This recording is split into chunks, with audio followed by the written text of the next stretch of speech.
Kõige kõvem lahing muidugi, mis üldse mõtsavendade ajaloos oli. 8 tundi vastu pidada ligi 300 mehele, see on ikka väga suur võit nende poolt.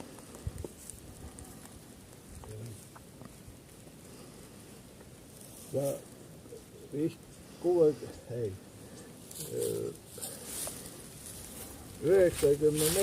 aastal, kui seda kivi pööritsen, siis oli siin 60 Kaitseliidu täies relvastuses automaatidega ja lahingkomplektiga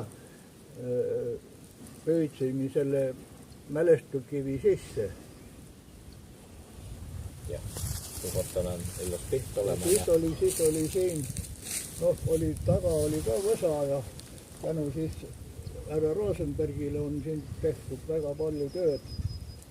Isegi lipp on pandud selle koha peale, kus ta lahingu ajal aknast välja pisteti.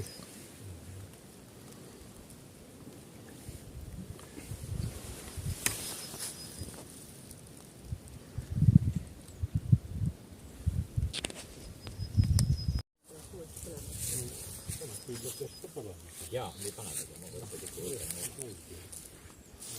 Tuulega oli